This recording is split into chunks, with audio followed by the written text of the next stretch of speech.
some teachers from dance school, she told students that if you don't think you can dance, then you just quit dance and maybe turn another way to. Oh, that's crazy.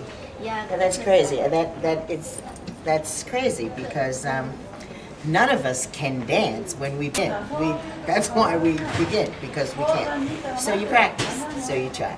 And as a teacher, you have students and you look and you see somebody. This one maybe needs a little more help than this one, because not everybody learns the same way. You see, I may learn because I listen. My ear helps me to learn. But for somebody else, the ear is not helping. Maybe it's their eyes. They have to visually see what is going on. That helps them. And for some people, that doesn't help at all. Some people can't hear it.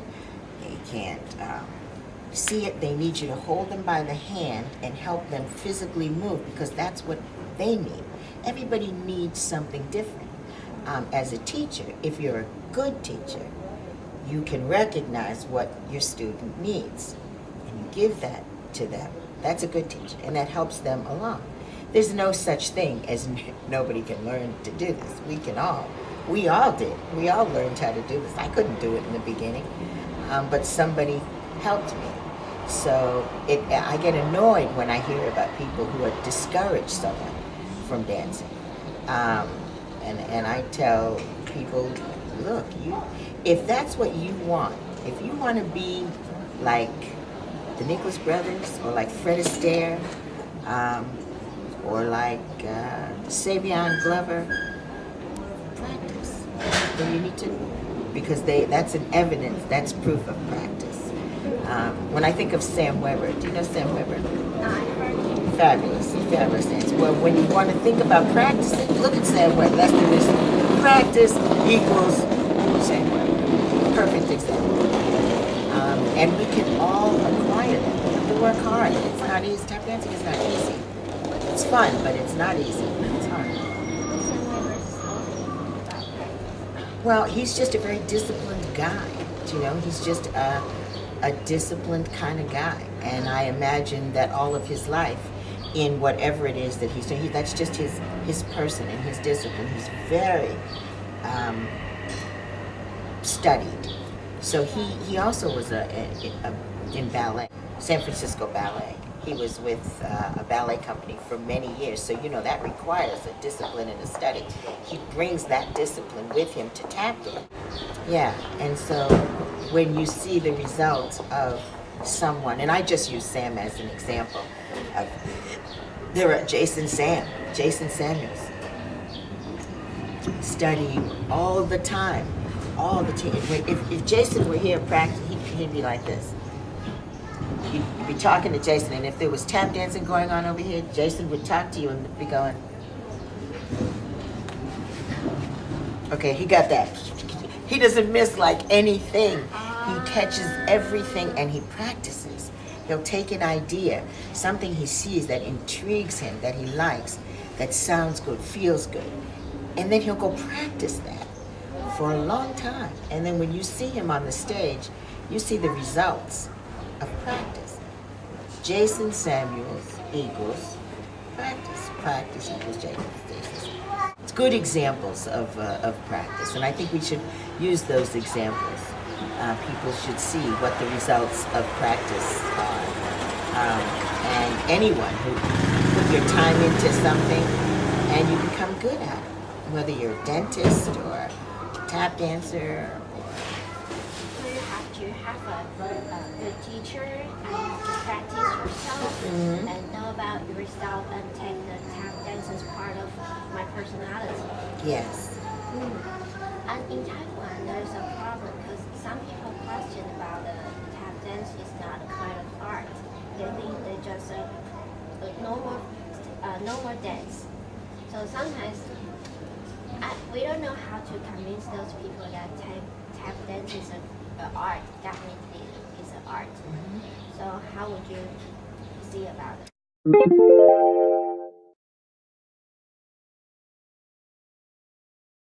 I think that, that's a responsibility that I think that we have and that we will pass on to the next generation, and they will continue. And it is only a hope that we can reach the larger people so that they understand. In the meantime, for us, we continue and we have fun and we appreciate and respect what it is that we do. I think only by our example and by the productivity of our work can we get that message across to people. I don't think people are being mean when they say tap dancing is not an art. They don't know. They don't understand. They didn't get that education. I mean, so it's up to us. I don't get angry when people have that feeling or that attitude. I say to myself, let's see, now, what can we do to help change that? Because we have to turn that around.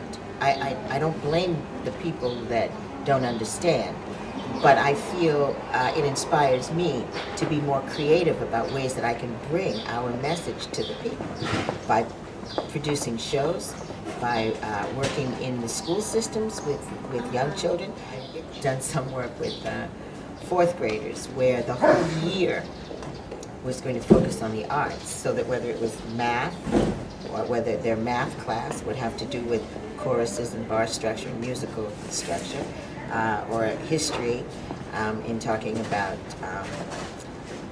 cultures and traditional cultures. I mean, there's percussive dance is reflected in many cultures, not just American culture in terms of American tap dance, but in flamenco, in Irish step dancing. In Japanese culture, there's the dance with the stick. What is it's a very rhythmic foot percussive dance. There are many cultures that have percussive dance. And so when you look at the history, if people were to understand and not look at it as one thing, is such an art form, the art is reflected in many cultures. If you have a respect for cultural diversity, then you see that on a much larger scale. And sometimes it's easier for people to see the big picture, maybe not so much the small picture. So there's just a lot of ways that we can help educate people about what it is that we do. And only education is going to help to get people to understand and respect what it is that we do. And we have a long way to go. I don't know that we're going to do that in my generation. I'm going to make a contribution to that effort and teach my students how to continue that. And then they have to continue it, and they have to teach their students how to continue. And one thing I just wanted to say before you go is about the history. I think that with all of this, the history is very important. It's one thing to know how to do something, and it's a whole other thing to know what you're doing, to know what it is that you're doing, where it comes from, what are you doing? Sometimes we'll say to them, what are you doing? But you really have to understand it, not just in terms of the shuffle and the step and the cramp roll. You got to get your head together. You got to understand what this is. What is it all about? And when you understand it, you can effectively communicate it better. One more question. Because Derek told one of our tap dancers, he said the history of tap dance is originally from Black people, but the book always written by white people. So there might be some misunderstanding or mistake. So Derek told us not to trust it, not to believe those books, what the book says, not to hold religion. So plan to maybe write a book by himself.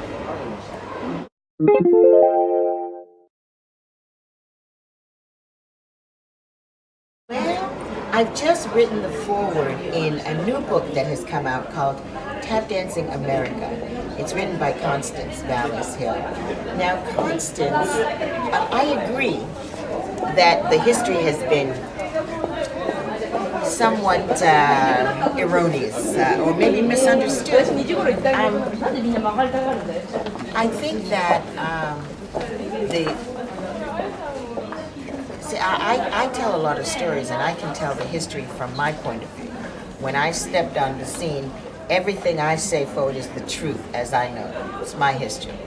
But I didn't know very much about the early 1900s, 1902, I didn't know a whole lot. So you have to dig through lots of information to acquire that kind of information. I applaud people who do that, who are really historians.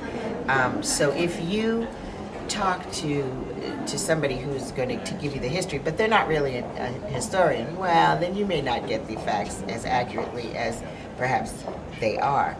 But now we have fabulous historians that are interested in tap dance. Because we've been present and on the scene, we have gotten the attention of some scholarly people, very scholarly people, who are now delving into that old history and really trying to bring it forward correctly. And so I think that that problem is being addressed. And in the new book, Tap Dancing America, Constance Vallis Hill does exactly that. She has gone back and gathered a lot of information. Now, so somebody said to me, well, is that book absolutely, well, I don't know if anything is absolute. She has put a lot of effort and a lot of work into gathering a history that is interesting to us. So the first thing we have to do is read the book. And then we have to start talking to each other and establishing a dialogue. And we will find out as we go on. Let's together figure out what's meaningful and what's perhaps a question in that book. But it's a great place for us, for this generation right now, who has to get that book. We all need to read it. And then we all need to start talking to each other. And if there's anything that needs to be clarified, we'll clarify. But right now, it's looking good in that we have a very studied historian who just has done just that, tried to gather the facts as accurately as possible and present them for us. And I'm happy to have written the foreword in the book. In Taipei, we have held Taipei Festival for 6 years, like dance works. So there are more and more people like tap dancing in Taiwan. As you can see, some of them come here to take class. So in the last of our interview, can you say something to encourage those people to the video?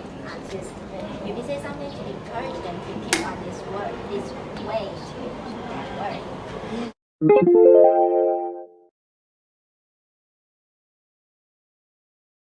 Pick up your feet. No. Let's see. Yeah, I guess what I can say is keep swinging. Keep swinging and share the joy. Just share the joy. We know it's joyous. So as we can share it, that's the best that we can do, is to keep it going and to share it with others. And here's what I'm saying. Lately, I've been saying this. I walk into class and I say, if it's not right, what is it? It's wrong. It's just wrong. It's either right or wrong, not left. If it's not right, it's wrong. Make it right. Thank you very much. Okay. I've learned a lot.